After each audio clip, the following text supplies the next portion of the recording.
اس جانور کی قربانی کی وجہ سے، بقرہ عید کی وجہ سے آپ جانتے ہیں پوری دنیا میں کتنا بڑا معاشی بوسٹ آتا ہے، کتنا بڑا سائیکل چلتا ہے بزنس کا۔ دیکھیں نا، بزنس کی کامیابی کا تو راز ہی یہی کہا جاتا ہے نا کہ ایک بندے کی جیب سے پیسے نکلیں اور دوسرے بندے کی جیب میں چلے جائیں، مارکیٹ میں کیش فلو آ جائے۔ ذرا چلیے جناب، یہ جانور آتے کہاں سے ہیں؟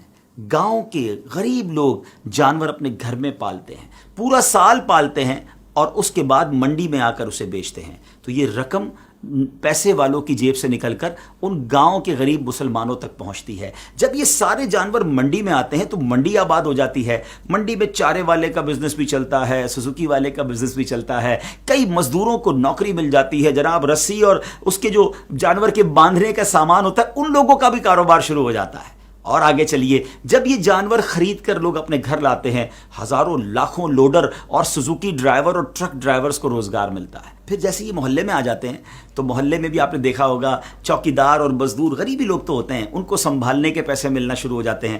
منڈی اور اطراف میں جو چارے کی دکانیں ہوتی ہیں وہاں جناب ان لوگوں کو روزگار ملنا شروع ہو جاتا ہے، بچے خوش ہوتے ہیں۔ اور جب اس کے بعد اس کی قربانی ہوتی ہے تو ہزاروں لاکھوں دنیا بھر میں قصاب جو ہوتے ہیں، گوشت فروشت ہوتے ہیں، ان کو روزگار ملتا ہے۔ ایک قصاب ہوتا ہے، 5-10 ہیلپر ساتھ آتے ہیں، ان کو بھی عید کے دنوں میں مزدوری مل جاتی ہے۔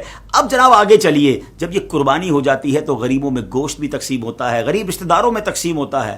تھوڑا اور آگے چلیے تو اب جو یہ جانوروں کی سکن ہے، یہ جو کھال ہے، یہ چمڑا منڈی میں فروخت ہوتی ہے، لیدر کا بزنس شروع ہو جاتا ہے، جوتے بنتے ہیں، جیکٹ بنتے ہیں، دنیا بھر میں ایکسپورٹ ہوتا ہے۔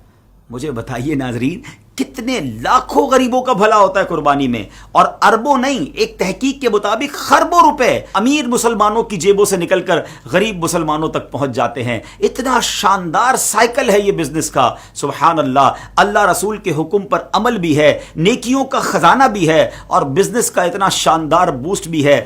پھر اعتراض کس بات کا؟